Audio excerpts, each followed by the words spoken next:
Hello and welcome to Let's Talk SOC, a podcast series brought to you by Secureworks, a leader in cybersecurity, focused on empowering security and IT teams worldwide to better prevent, detect and respond to cyber threats. I'm Professor Sally Eaves, your host. Hi everyone, and a warm welcome to today's episode, all focused on ransomware. And I'm delighted to be joined by Terry McGraw, VP of Global Cyber Threat Analytics at Secureworks. Welcome, Terry. Thank you. Appreciate that, Sally. Absolute pleasure. Let's get straight into it and look at the kind of evolution, I would say, of ransomware. So why would you say this is consistently such a hot topic for companies of all sizes today?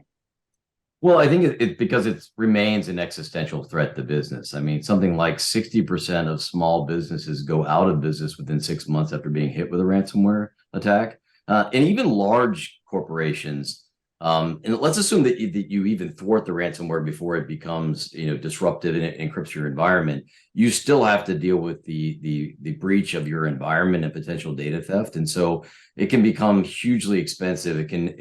As it impedes your operations, particularly, the operational impediments can often exceed the cost of the ransomware. So it truly is an existential threat to the business. And not that it also leaves you open for the potential of litigation exposure later, depending on what kind of data might have been affected and to the point of your compliance and regulatory environment around notification. So it's an expensive proposition, which is why it remains a hot topic, even though we've seen sort of ransomware trends ebb and flow over the past year. Points there, but I think you're right. It's also about this ebb and flow, this keep coming back, this evolution. And I've certainly seen recently more, for example, around some of the name and shame type of attacks as well. And I think they could be harder to kind of stop and detect and less costly perhaps for the threat actor as well. So there's constant state of change to deal with as well. So great points there. And perhaps we could put our headspace or our mindset into that mind of the bad actor for a minute, because it's a good way to kind of look into what makes an attack happen and how to negate that risk. So when you're looking at this, what are you finding are the first steps that cyber criminals are taking when they're preparing to launch one of these attacks? Kind of the early warning signs, should we say? Well, actually, I think that it's more important for the audience to understand sort of the maturation that's happened, the evolution of cybercrime as a whole, because I think it answers that question more fully. There's been really a significant maturation in the underground threat landscape. It's now a market economy. The cybercrime marketplace now has a supply chain. It has skilled labor specializations. It has franchise models. I mean, if you looked back about 8 years ago, cyber criminal groups had to do all of this themselves. They had to develop their own tools. They had to target the victims. They had to plan their initial access. They had to exploit the victim, launder any ill-gotten gains. And they all had to do that internally. Now what we see is market and skill specialization. So initial access brokers will now spend their time identifying and gaining a foothold and then putting that up for sale. The franchise model or brokers, if you will come in and take and buy that access and then conduct the exploitation. And now you have software operators and developers that create all manner of software as a service and infrastructure as a service to be utilized for cybercrime. In fact, right now, the only barrier to becoming a cyber criminal is just the desire to commit crime. So when you talk about initial steps, it's actually now in a driving economy that is almost a near peer competitor to you. I mean, it's not just a singular one and done. This is an economy that is actually in that competitive market space right along with you, and their marketplace is to get your revenue. Cybercrime economy aspect as well, and that sophistication, also bad actors coming together and collaborating to bring about these risks as well. And also things say double, triple extortion. I've seen a lot of rise in that. But also on the flip side, as you were saying as well, the barrier to entry for this type of crime has dramatically fallen. I saw some data recently. It was almost like the price of like your cup of coffee every day of the week. Total that up, and you get a kit that would be able to launch something like this. So you're right, both ends of the spectrum, sophistication, collaboration, but also cost of entry lowering down as well. So excellent kind of range of points there. And in terms of this, when you've been evaluating all your experience around ransomware attacks specifically, are there any particular like unusual or unique examples you've seen, or particularly effective ones that have caught your eye that would be great to share with the audience for that information? Yeah, it's a great question. I thought about it a little bit. I think that it's a dynamic environment, so nothing will remain static. But I thought it'd be interesting to talk a little bit about the attacks against multi-factor authentication bypass. And why do I say that? Well, firstly, it does highlight the fact that humans are still often the weakest link. And I mean that not in a negative way, but look, when we're in our jobs, we want to be helpful. We want to be proactive. We want to feel like we're being valuable to the organization, and as a consequence, and sometimes we're even overwhelmed, right? We get busy, we have a lot on our plate, and so these are the things that threat actors use against us and against our employees. And in fact, not only just ransomware, but I mean, this is why business email compromise is still very effective. And so, and we've seen a doubling of that over the last year. But so that highlights the human in the loop. The second part about it is it also shows that you're only going to be as effective as the proper implementation of your solution. And multi-factor is one of those things that it really does have to be done everywhere you have externally facing systems. And it has to be done in a way that doesn't lend itself to fatigue, alert fatigue. And then lastly, it does highlight also the prevalence of the tools that can be used to help threat actors do this. I'll give you a great example. So we've actually seen in the last quarter a few successful engagements, or our incident response engagements with Quackbot being delivered by phishing. And in one case in particular, the user, it was a request, using my air quotes here, request from the payroll department to update a W-4 form. So it came in as a zip file, which was encrypted, and it needed the user's password, username and password, to be entered in to open the document. And so they did that. Now that gave immediate credentials to the threat actor, and then multi-factor authentication requests started to come in, and the user, just assuming it was part of the document access, went ahead and clicked approved. Now, here's the interesting part of this, and this is why I think this is really highlights sort of the end-to-end tradecraft. The threat actor now had just that one box access, that one user credential, but the first thing they did, and oh, by the way, Quackbot has this built in, is harvesting of credentials. And so they harvest credentials on that endpoint. Now, this is the interesting part. A network admin, had been using domain level credentials to do normal admin administration on endpoints throughout the environment. And so the very first patient zero gave the threat actor domain level creds. And so now that means your entire environment is effectively compromised. And it led to a whole host of things. So now they were actually able to detect and thwart the initial, the further elevation. They got it contained. But the important part is they still had a breach. They still had their entire Active Directory and identity access management that had to be reset and redone. They had critical system access that had to be reset. So it was still hugely expensive and costly for this corporation. I mean, they were in the financial transactions segment. And so as a consequence, when you take systems offline, it runs in the tens of millions of dollars an hour. So again, it also speaks to why these kind of cyber criminal crime still gain so much attention from people, is because it can be inordinately expensive. But again, that is kind of it shows that this is measure, countermeasure, and you have to work across people, process, and technology, and have visibility across all of that in order to do this well.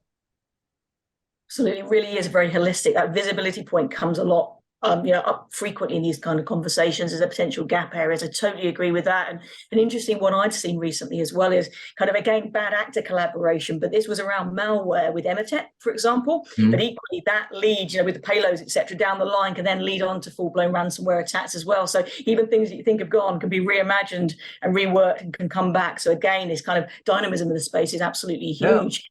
Yeah. It's crowdsourced. I mean, essentially, it's crowdsourced. We now, Emotet, for example, is a banking Trojan, but now it's been reimagined to use a delivery mechanism for a lot of our families. I mean, it does. It speaks to that marketplace is now driving this evolution, and that's what I think is a key takeaway. Even the telco space as well. I've seen old protocols dating back to the 70s that again being reused for crypto attacks, for example. The list goes on, doesn't it? So again, that depth and breadth of experience, the visibility, the integration, also important. I love the fact also you highlighted not just the technology, but it's the people, it's process, it's change management, and it's skills, for all levels of the organization as well. So really, really great points. And I'd love to hear a bit more now about Secureworks' role here in how you're working with organizations of all sizes to help mitigate some of these risks, particularly around the ransomware side of things. Yeah, we're uniquely positioned to do that, I think. First, we have a counter threat unit, which is a lot of very, very highly skilled people that we've invested an incredible amount into, who do deep threat research and attribution across over 200 threat groups. We have an incident response team that does between 1,400 and 3,000 incident response engagements a year. And that's firsthand, tradecraft. They're seeing it for the first time, threat actors in the environment, and they're taking all that and then they're feeding that directly to our countermeasures team, who then build analytics to look across our estate and our Taegis platform to provide that level of effectiveness.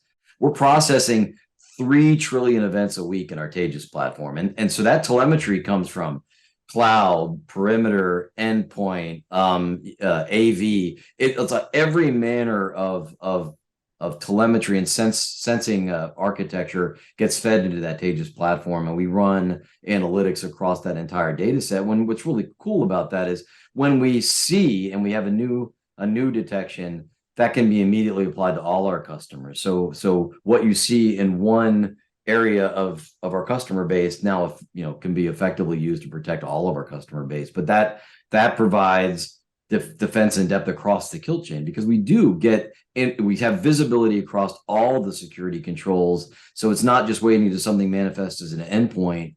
We see it at the network layer, the cloud layer, and detections. We see it across that estate, and that's really, really important. And so I think that's one of the most effective ways that we do that, is our knowledge of the threat and it's our application across our platform.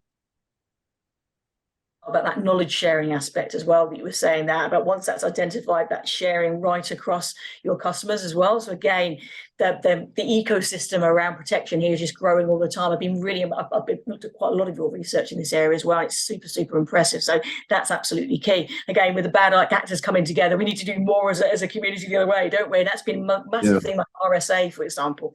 Stronger together, it really is the way forward. So I love that.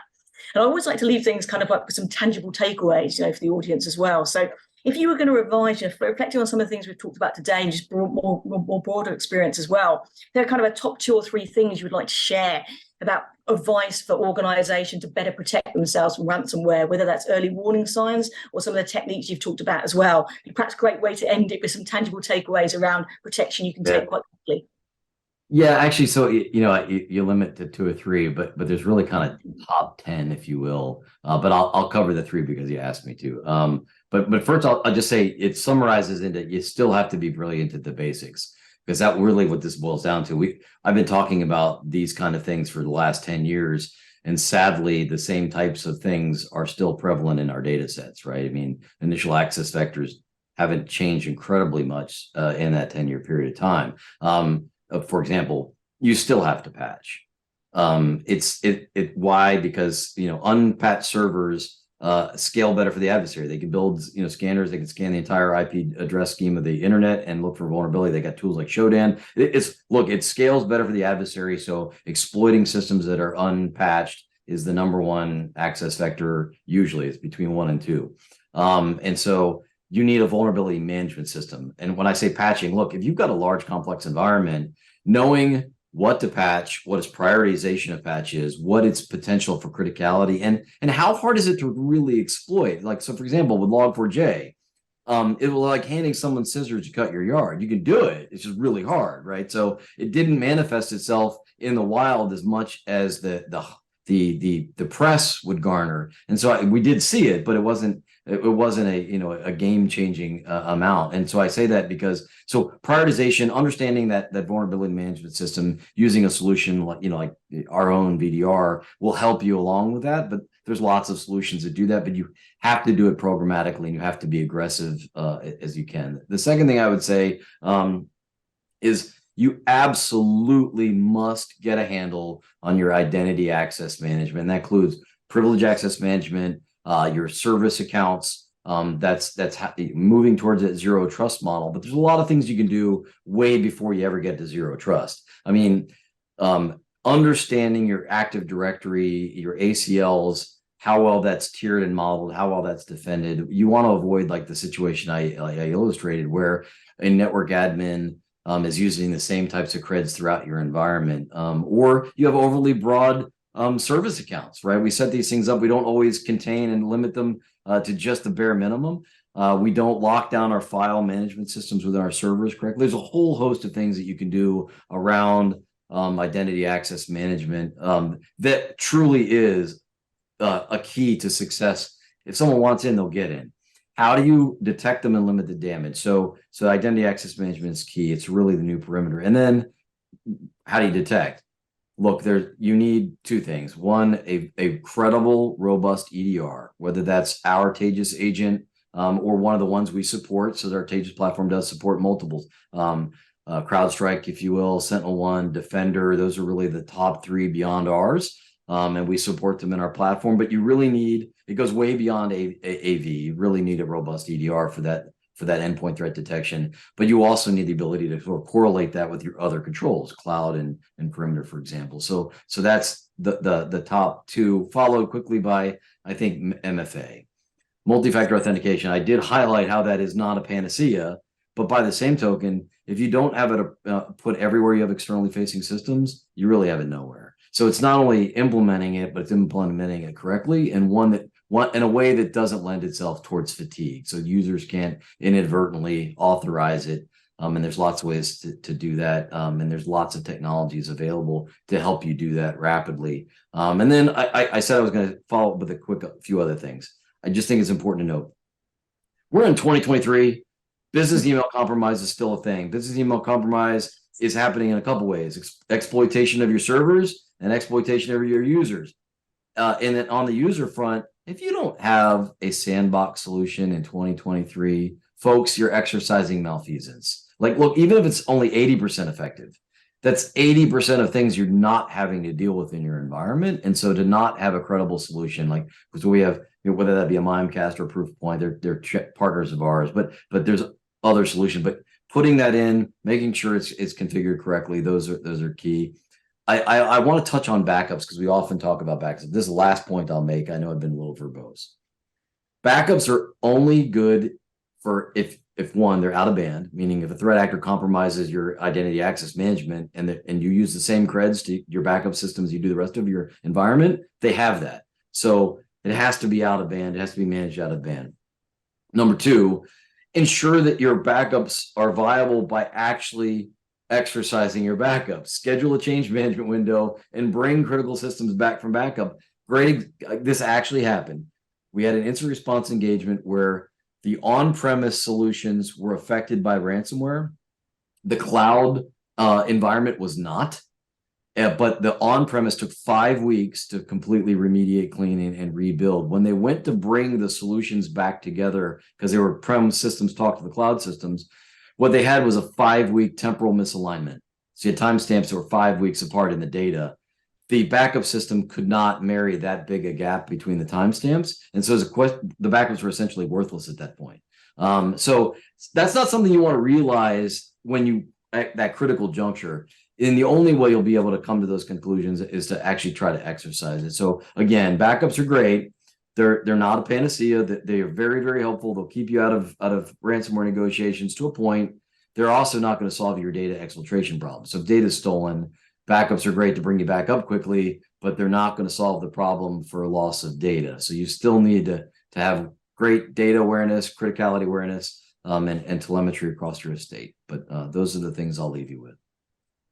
Superb. It was well worth going beyond the 3, Terry. Honestly, I totally agree with that. I think particularly on that patching side, some research I was involved with, like, over the pandemic, was saying so many organizations were delaying it up to 5 times in a row. And I still think there's a bit of a knock-on effect from that even today. So I think that was really important to mention that alongside everything else as well, but also that actualization point we were saying about backups, but equally around like simulation of some exercises around this as well, like from the training point of view. I think so often in organizations, there's a lot of talk about what would happen when it happens, but not every roles get that experience of doing that, like from a comms piece. For example, I've seen a lot around social media, hacking around CEO accounts and things. And again, that's another route in back to email compromise. So all of these things, you've got to have that practice and that hands-on doing as well. So important. Absolutely key, Sally. I mean, practicing this. Look, you shouldn't be working through how to deal with a ransomware event when you're having a ransomware event. You should know where your board fits in, where your C-suite fits in, what are your notification requirements, what's your liability to exposure, or liability or exposure to litigation based on your data that may or may not have been stolen. You need to know what system has what data on it and why it's critical. I mean, there's a whole host of things that you absolutely have to do way, way, way ahead of ever having to deal with this in the real world. And so we hope you never have to. That's why I hire Secureworks. But in the event, again, training, and real world scenarios, I think is very, very key. We can also help with that, by the way. We have an entire suite of people that will walk you through these worst case scenarios way, way, way before you ever have to deal with them in person. And we highly encourage you to do so. Fantastic, Terry. Great point there as well. I think that partnership and facilitation makes a big, big difference too, particularly just with the scale and scope really of all the changes we're talking about here today. Terry, I know we're out of time, so I'm going to have to bring it to a wrap, but thank you so much for joining me today. I think it's been particularly insightful, just the holistic range of things we've brought to life here around ransomware. And for everyone watching and listening too, thanks so much for joining us on the latest episode of Let's Talk SOC. We'll be back very soon. Thank you. Thank you, Sally. I appreciate you having me. Pleasure. Thank you very much.